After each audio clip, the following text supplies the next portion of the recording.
খালেদা জিয়ার অবস্থা কিছুটা ভালো হলেও স্থিতিশীল নয়। দেশের রাজনীতির জন্য চেয়ারপারসনের সুস্থ হয়ে ওঠা জরুরি, হাসপাতালে দেখতে গিয়ে বললেন নেতারা। বেগম জিয়ার সুস্থতার জন্য দোয়া চাইলেন রাষ্ট্রপতি। সংকটকালে মায়ের স্নেহ পাওয়ার তীব্র আকাঙ্ক্ষা তারেক রহমানের, বলেছেন দেশে ফেরার সিদ্ধান্ত একক নিয়ন্ত্রণাধীন নয়। ফ্যাসিবাদের দোসরদের শাস্তির আওতায় আনার দাবি মির্জা ফখরুলের। দেশে এখনো দুর্বৃত্তায়ন বিদ্যমান, মন্তব্য জামায়াত আমিরের। ডিসেম্বরের দ্বিতীয় সপ্তাহে নির্বাচনের তফসিল ঘোষণা, জানালেন সিইসি। গ্রহণযোগ্য ভোট আয়োজনে সহযোগিতার আশ্বাস ইইউ এর। দেখছিলেন ক্রাউন সিমেন্ট সংবাদ শিরোনাম। এবারে বিস্তারিত সংবাদ। বেগম খালেদা জিয়ার অবস্থা এখনও স্থিতিশীল নয়, তবে গত রাতের চেয়ে কিছুটা উন্নতি হয়েছে বলে জানিয়েছেন বিএনপির vice chairman advocate Joynal Abedin.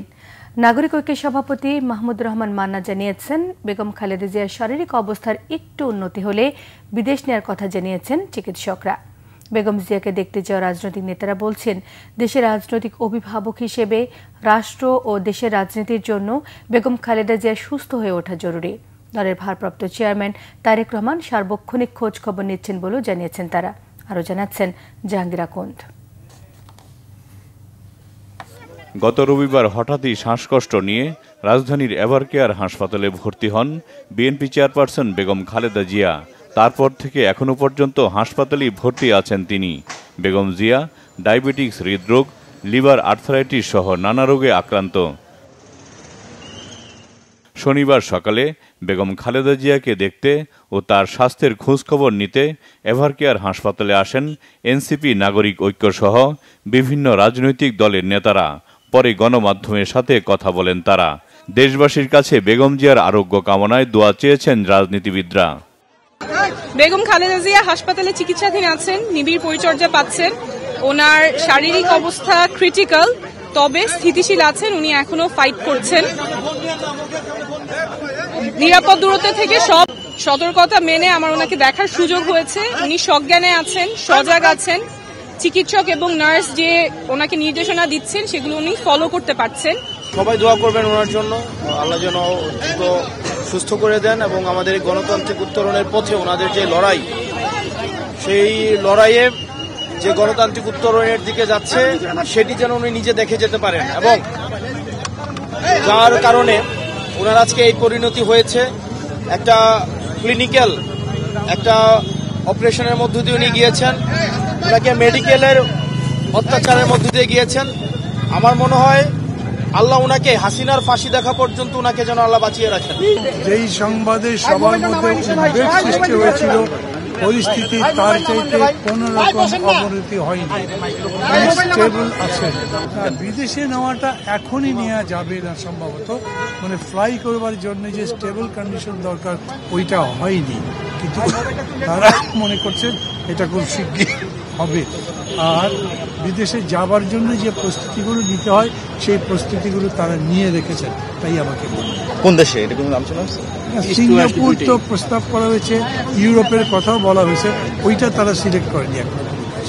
Begum জিয়াকে দেখতে সকালে এভারকেয়ার হাসপাতালে যান বিএনপি নেতারা। পরে সাংবাদিকদের বিএনপি নেতারা বলেন, বেগম খালেদা জিয়ার পরীক্ষা নিরীক্ষা চলমান রয়েছে। গতকালকে খুবই সংকটাপন্ন ছিল, আমরা খুব আতঙ্কগ্রস্ত ছিলাম, কিন্তু আজকে ডেঞ্জার মুক্ত না, তবে মনে হচ্ছে যে কালকের চাইতে কিছুটা উন্নতি হয়েছে। তবে এটাকে উন্নতি বলা যাবে না, এই কারণে বলা যাবে না যতক্ষণ পর্যন্ত ম্যাডাম পূর্ণ একটা সুস্থতার দিকে না এগোবে ততক্ষণ পর্যন্ত আমরা বলতে পারবো না যে ম্যাডাম সুস্থ হয়ে গিয়েছে। বেগম খালেদা জিয়া এখনো শঙ্কামুক্ত নন, যাকে বলা যায় এখনো বলা যায় যে আউট অফ ডেঞ্জার বলা যাচ্ছে না, মানে এখনো মানে তার অবস্থা সংকটাপন্ন বলা যায়। চিকিৎসকরা আনুষ্ঠানিকভাবে কিছু না জানালেও বেগম জিয়ার স্বাস্থ্যের খোঁজ খবর নেবার পর হাসপাতালের বাইরে এসে সর্বশেষ তথ্য জানিয়েছেন বিএনপি নেতারা। জাহাঙ্গীর আকন্দ, বাংলা ভিশন, ঢাকা। দর্শক, রাজধানী এভারকেয়ার হাসপাতালে চিকিৎসাধীন বেগম খালেদা জিয়ার চিকিৎসার খোঁজ রাখছেন আমাদের বিশেষ প্রতিনিধি আহমেদ সরওয়ার। যাচ্ছি তার কাছে। সরওয়ার, বেগম খালেদা জিয়ার চিকিৎসার সর্বশেষ কি তথ্য আছে আপনার কাছে? বেগম খালেদা জিয়ার চিকিৎসার সর্বশেষ যাই তথ্য আছে সবকিছুই কিন্তু কোনো ডাক্তারের বরাতে নয়। ভিতরে যাচ্ছেন বিএনপির বিভিন্ন পর্যায়ের নেতারা, তারা বের হয়ে আসছেন এবং বিভিন্ন রাজনৈতিক দলের নেতারা যাচ্ছেন, তারা ভিতর থেকে বের হয়ে আসছেন, এসে আমাদেরকে যা বলছেন সেটাই আসলে আমাদের বলা হচ্ছে। কারণ যারাই যাচ্ছেন তারা এসে যা বলছেন আমরা তাই আপনাদেরকে জানাচ্ছি, বা এর আগেও নিউজে আপনারা জেনেছেন সকাল থেকে বিভিন্ন রাজনৈতিক দলের নেতারা এসেছিলেন, এনসিপি নেতারা এসেছেন, এনসিপি নেতা হাসনাত আবদুল্লাহ, নাসিরউদ্দিন পাটোয়ারি, তাসনিম যারা, তারা বেরিয়ে এসে বলছেন যে এই মুহূর্তে আসলে দেশবাসীর তো কিছু করার নেই, দোয়া করা ছাড়া, যা করার চিকিৎসকরা করছেন। তাসনিম যারা বলেছেন তিনি চিকিৎসকের অনুমতি নিয়ে খালেদা জিয়ার খুব কাছাকাছি যেয়ে দেখে এসেছেন, তিনি রেসপন্স করছেন, তার সাথে চিকিৎসকরা তাকে জানিয়েছেন যে তাকে যেই পরামর্শ দেওয়া হচ্ছে তিনি তা অনুসরণ করতে পারছেন। মাহমুদুর রহমান মান্নাও ভিতর থেকে বেরিয়ে এসে আমাদেরকে বলেছেন যে তার অবস্থা গতকালকের মতোই, তবে এখনো সংকট কাটেনি, তবে ডাক্তাররা চেষ্টা করছেন এবং তাকে বিদেশ নেওয়ার ব্যাপারেও তিনি বলেছেন যে চিকিৎসকদের প্রস্তুতি আছে, তার শারীরিক অবস্থা যদি বিদেশ নেওয়ার মতো হয় তবে তারা নিয়ে যাবেন। এগুলো সবগুলোই কিন্তু নেতাদের কথা, কোনো ডাক্তার চিকিৎসক আমাদেরকে এখন পর্যন্ত কিছু বলেনি। আরেকটা জিনিস আপনাকে বলে রাখি, বিএনপির ভাইস চেয়ারম্যান অ্যাডভোকেট জয়নাল আবদিন বেরিয়েছেন 12টার দিকে, উনি এসেছেন, উনি আমাকে বললেন যে গতকালকে রাতে যে অবস্থা ছিল ম্যাডামের আজকে তার চেয়ে কিছুটা বেটার, তবে এখনো সংকট কাটেনি বলে তিনি জানিয়েছেন। তিনি বলছেন যে গতকালকে যে অবস্থাটা ছিল তার থেকে একটু উন্নতি হয়েছে, তবে এই মুহূর্তে আসলে এই উন্নতি বলা যাবে না রোগীর অবস্থা। আরেকটা জিনিস হচ্ছে কোনো রোগীরই প্রাইভেট কিছু সবারই প্রাইভেসি আছে, ডাক্তাররা কিন্তু আসলে চাইলেই সবকিছু বলতে পারেন না। সো এখন পর্যন্ত কোনো ডাক্তার আমাদের কাছে বা বাইরে এসে বা গণমাধ্যমে আনুষ্ঠানিকভাবে কোনো তথ্য জানাননি। সো আমরা আসলে ডাক্তারের বরাতে কিছু বলতে পারছি না, যাই বলছি নেতারা যা বলছে তাই আমরা আপনাদেরকে জানাচ্ছি। তবে এখন পর্যন্ত যেটাই কথা সেটা হচ্ছে যে সবার মাঝে উৎকণ্ঠা আছে, ডাক্তারদের মাঝে আছে, নেতাকর্মীদের মাঝে আছে, এবং এই রাস্তায় বসুন্ধরা এলাকায় আমরা যেখানে দাঁড়িয়ে আছি এখানে ভিড় লেগে গেছে খালেদা জিয়ার জন্য, মানুষের উৎকণ্ঠার সবাই অপেক্ষা করছে, জানতে চায় কি আসো, এবং এই যে রাস্তা দিয়ে যে গাড়িগুলো যাচ্ছে তারাও গ্লাস নামিয়ে আমাদেরকে জিজ্ঞাসা করতে যাচ্ছে আসলে খবর কি খালেদা জিয়ার। তো উৎকণ্ঠা সর্বত্রই, এখন আসলে দোয়া করা ছাড়া আর কিছু করার নেই, বাইরের মানুষের যা কিছু করার চিকিৎসকরা করছেন। অসংখ্য ধন্যবাদ সরওয়ার। সাবেক প্রধানমন্ত্রী বিএনপি চেয়ারপারসন বেগম খালেদা জিয়ার সুস্থতা কামনায় দোয়া চেয়েছেন রাষ্ট্রপতি মোহাম্মদ শাহাবুদ্দিন। এদিকে চিকিৎসা সেবা প্রধান উপদেষ্টার প্রতি নির্দেশনায় সন্তোষ জানিয়েছেন বিএনপির ভারপ্রাপ্ত চেয়ারম্যান তারেক রহমান। গণমাধ্যমে পাঠানো এক প্রেস বিজ্ঞপ্তিতে প্রধান উপদেষ্টা ডক্টর মোহাম্মদ ইউনূস সহ দেশবাসীর প্রতি কৃতজ্ঞতা জ্ঞাপন করেন তারেক রহমান এবং জিয়া পরিবারের সদস্যরা। তারেক রহমান জানান, এমন সংকটকালে মায়ের স্নেহ ও স্পর্শ পাবার তীব্র আকাঙ্ক্ষা যে কোনো সন্তানের মতো তারও আছে, কিন্তু অন্য আর সবার মতো এটি বাস্তবায়নের ক্ষেত্রে একক সিদ্ধান্ত গ্রহণের সুযোগ অবারিত এবং একক নিয়ন্ত্রণাধীন নয়। স্পর্শকাতর এই বিষয়টি বিস্তারিত বর্ণনার অবকাশ সীমিত। রাজনৈতিক বাস্তবতার এই পরিস্থিতি অপ্রত্যাশিত পর্যায়ে উপনীত হওয়া মাত্রই স্বদেশ প্রত্যাবর্তনে সুদীর্ঘ প্রতীক্ষার অবসান ঘটবে বলে আশাবাদী তিনি। বিএনপি মহাসচিব মির্জা ফখরুল ইসলাম আলমগীর বলেছেন, গত 17 বছর যারা ফ্যাসিবাদের দোষর হয়ে লুটপাট করেছে তাদের শাস্তির আওতায় আনতে হবে, তবে তাদের প্রতিষ্ঠানগুলো সচল রাখা উচিত যাতে শ্রমিকরা বেকার হয়ে না যায়। রাজধানীর একটি হোটেলে 4th বাংলাদেশ অর্থনৈতিক সম্মেলন 2025-এ অংশ নিয়ে তিনি এসব কথা বলেন, কেবল নতুন বাংলাদেশ নয়, একটি সমৃদ্ধ বাংলাদেশ গড়তে চায় বিএনপি, যেখানে গণতন্ত্র এবং অর্থনীতি সমৃদ্ধশালী থাকবে। অনুষ্ঠানে জামায়াতের আমির ডাক্তার শফিকুর রহমান বলেন, দেশে এখনো লালফিতার দৌরাত্ম্য এবং দুর্বৃত্তায়ন বিদ্যমান, আর এই দুর্বৃত্তায়নকে সহায়তা করে যাচ্ছে রাষ্ট্র। রাজনৈতিক সদিচ্ছা থাকলে পরিবর্তন আসবে বলেও আশাবাদ ব্যক্ত করেন তিনি। অনুষ্ঠানে বাংলাদেশ ব্যাংকের governor doctor Ahsan H Mansur জানিয়েছেন, দেশে ডলারের কোনো সংকট নেই, আমদানি রপ্তানি আগের চেয়ে বেড়েছে বলেও দাবি করেন তিনি। গভর্নর জানান, আগামী রমজানে নিত্যপণ্যের সংকট হবে না, অর্থ পাচার আগের চেয়ে কমেছে বলেও জানিয়েছেন ডক্টর আহসান এইচ মনসুর। যে বাংলাদেশে ব্যবসায়ীদের ব্যাপারে আসলে চিন্তা ভাবনাটাও পরিবর্তন করা দরকার। ব্যবসায়ীদেরকে যদি আমরা বিশ্বাসই না করি তাহলে সে আমার ব্যবসা করে আমাকে সে কি দেবে, এই বিষয়গুলো আমার মনে হয় খুব জরুরি। আরেকটা বিষয় যেটা আমি তুলে আনতে চাই আপনাদের সামনে, আমাদের এই 15 বছর যারা লুট করেছেন, চুরি করেছেন, ব্যাংক ডাকাতি করেছেন, লুটপাট করে নিয়ে চলে গেছেন, তাদেরকে ধরেন, তাদেরকে শাস্তি দেন, তাদের যে ইন্ডাস্ট্রিগুলো আছে, তাদের যে শিল্প কলকারখানা আছে, সেগুলোতে যে হাজার হাজার মানুষ কাজ করছে, সেগুলো বন্ধ করে দিয়ে যে 14 লক্ষ বেকার হয়ে গেছে শুনলাম কিছুক্ষণ আগে, তারা যাবে কোথায়? এই বেকারত্বটা আমরা সৃষ্টি করছি কেন? আমি মনে করি বিষয়টা আমাদেরকে আবারও ভেবে দেখা উচিত। এই কারখানাগুলোকে আমরা কিভাবে চালু করতে পারি, এই প্রতিষ্ঠানগুলোকে আমরা কিভাবে এই মানুষগুলোর কর্মসংস্থানের সৃষ্টি করতে পারি, সেটা আমাদের দেখা দরকার। এখন আমরা দুর্নীতি দমনের জন্য কি করি? আমরা দুর্নীতির পাতা অথবা ডাল ধরে টান দিই, কিন্তু মূল যে জায়গাতে রয়ে যায়, কাণ্ড যে রয়ে যায়। দুর্নীতি যারা করেন তারা নিজে অন্য জায়গায় গিয়ে দুর্নীতির শিকার হন, এটা পছন্দ করেন না। তার মানে হচ্ছে সবাই দুর্নীতিকে ঘৃণা করে, কিন্তু নিজের জায়গাটায় নিজে লোভ সামলাতে পারে না, অথবা সিস্টেম তাকে বাধ্য করে, দুইটার একটা। যদি একটা হেলদি এনভায়রনমেন্ট আমরা ক্রিয়েট করতে পারি, তাহলে আলহামদুলিল্লাহ সবাই কমফোর্ট জোনে চলে আসে। আপনি ব্যবসা করে আনন্দিত, আরেকজন শিক্ষকতা করে আনন্দিত, এমনকি রাস্তায় যিনি পরিচ্ছন্নতা কর্মী তিনিও একটা প্রেস্টিজের সাথে তার দেশে তিনি সার্ভিস প্রোভাইড করবেন। সবার জায়গায় সবাই নিরাপদ হবে, সন্তুষ্ট থাকবে। আমাদের থার্ড ফোকাস হচ্ছে জাস্টিস এভরিওয়্যার ফর এভরিওয়ান। আসলে আমার বক্তব্যের হায়াত অতীত সরকারের আমলে বেগম খালেদা জিয়াকে জেলবন্দি অবস্থায় স্লো পয়জনিং করা হয়েছে বলে অভিযোগ করেছেন বিএনপি স্থায়ী কমিটির সদস্য মির্জা আব্বাস। শনিবার সকালে রাজধানীর পুরানা পল্টনে ফটো জার্নালিস্ট অ্যাসোসিয়েশন মিলনায়তনে রূপসী বাংলা আলোকচিত্রী প্রদর্শনী এবং প্রতিযোগিতা পুরস্কার বিতরণ অনুষ্ঠানে যোগ দিয়ে তিনি এসব কথা বলেন। এই সময় তিনি আরও জানান, আওয়ামী লীগকে ছাড়াই আগামী ফেব্রুয়ারিতে নির্বাচন অনুষ্ঠিত হবে। দেশের বাইরে থেকে কোনো ষড়যন্ত্র সফল হবে না বলেও তিনি জানান। খালেদা জিয়ার অসুস্থতা স্বাভাবিক অসুস্থতা নয় উল্লেখ করে দেশবাসীর কাছে বেগম খালেদা জিয়ার সুস্থতা কামনা করে দোয়া চান তিনি।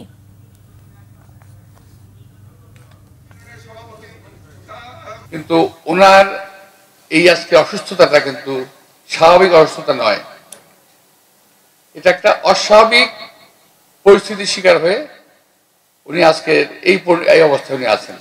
জেল কর্তৃপক্ষ অনেক সময় ব্যক্তি বিশেষে তারা স্লো পয়জনিং করে, এবং আমি খুবই নিশ্চিত দেশনেত্রী বেগম খালেদা জিয়াকে জেলে বন্দী থাকা অবস্থায়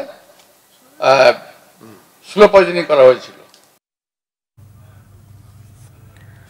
ডিসেম্বরের দ্বিতীয় সপ্তাহে ত্রয়োদশ জাতীয় সংসদ নির্বাচনের তফসিল ঘোষণা করা হবে বলে জানিয়েছেন প্রধান নির্বাচন কমিশনার এএমএম নাসিরউদ্দিন। রাজধানী শেরেবাংলা নগর বালিকা উচ্চ বিদ্যালয় কেন্দ্রে মক ভোটিং পর্যবেক্ষণে গিয়ে সিএস এসব কথা জানান। রিপোর্ট করছেন আসমা আক্তার নূপুর। জাতীয় নির্বাচন এবং গণভোটের প্রস্তুতি যাচাই করতে নির্বাচন কমিশনের পক্ষ থেকে অনুষ্ঠিত হয় মক ভোটিং বা কৃত্রিম ভোট গ্রহণ প্রক্রিয়া। শনিবার সকাল ৮টা থেকে ১২টা পর্যন্ত আগারগাঁয়ের শেরেবাংলা বালিকা উচ্চ বিদ্যালয়ে চলে মক ভোটিং। এতে অংশ নেয় মক ভোটিংয়ে সিনিয়র ভোটার, বস্তিবাসী, শিক্ষার্থী, তৃতীয় লিঙ্গ, প্রতিবন্ধী ও নির্বাচন প্রশিক্ষণ ইনস্টিটিউট ইটিআই প্রকল্পের ভোটাররা। ভোটারদের মধ্যে উচ্ছ্বাসের পাশাপাশি গণভোট নিয়ে রয়েছে ধোঁয়াশা।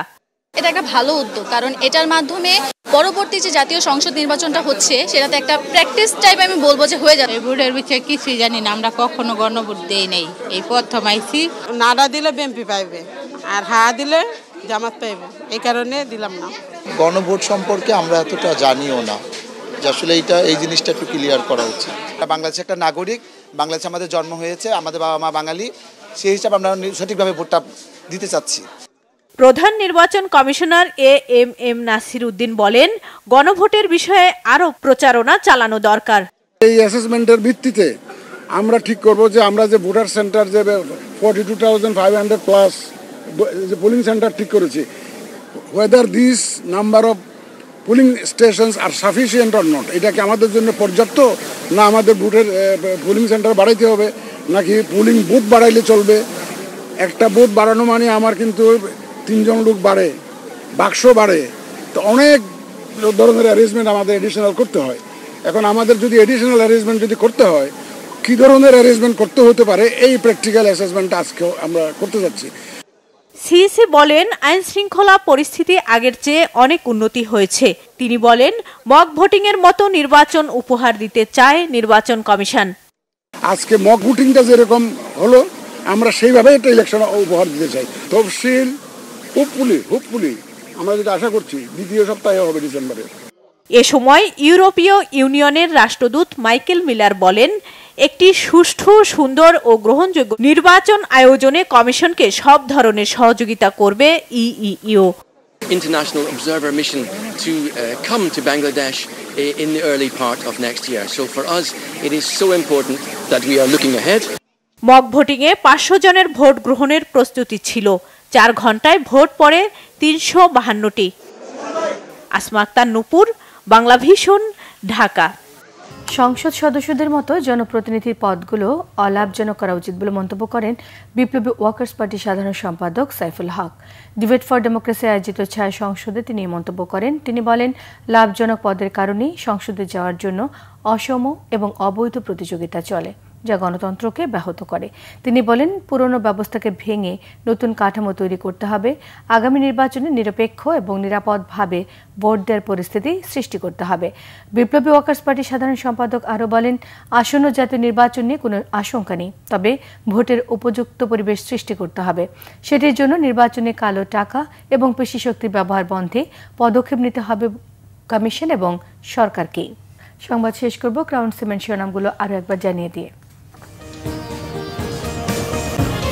খালেদা জিয়ার অবস্থা কিছুটা ভালো হলেও স্থিতিশীল নয়। দেশের রাজনীতির জন্য চেয়ারপারসনের সুস্থ হয়ে ওঠা জরুরি, হাসপাতালে দেখতে গিয়ে বললেন নেতারা। বেগম জিয়ার সুস্থতার জন্য দোয়া চাইলেন রাষ্ট্রপতি। সংকটকালে মায়ের স্নেহ পাওয়ার তীব্র আকাঙ্ক্ষা তারেক রহমানের, বলেছেন দেশে ফেরার সিদ্ধান্ত একক নিয়ন্ত্রণাধীন নয়। ফ্যাসিবাদের দোসরদের শাস্তির আওতায় আনার দাবি মির্জা ফখরুলের, দেশে এখনো দুর্বৃত্তায়ন বিদ্যমান, মন্তব্য জামাত আমিরের। ডিসেম্বরের দ্বিতীয় সপ্তাহে নির্বাচনের তফসিল ঘোষণা, জানালেন সিইসি। গ্রহণযোগ্য ভোট আয়োজনে সহযোগিতার আশ্বাস ইইউ এর। এই ছিল এখনকার মতো। পরের সংবাদ বিকেল 4টায়। 3টায় রয়েছে নিউজ টপ 10 দেখার আমন্ত্রণ রইল। এছাড়া বাংলাদেশের সংবাদ ও সংবাদ সংশ্লিষ্ট অনুষ্ঠান দেখতে ভিজিট করুন www.bbnews24.com, facebook.com/বাংলাদেশের নিউজ সাবস্ক্রাইব করুন, youtube.com/বাংলাদেশের নিউজের সঙ্গে থাকায় সবাইকে ধন্যবাদ।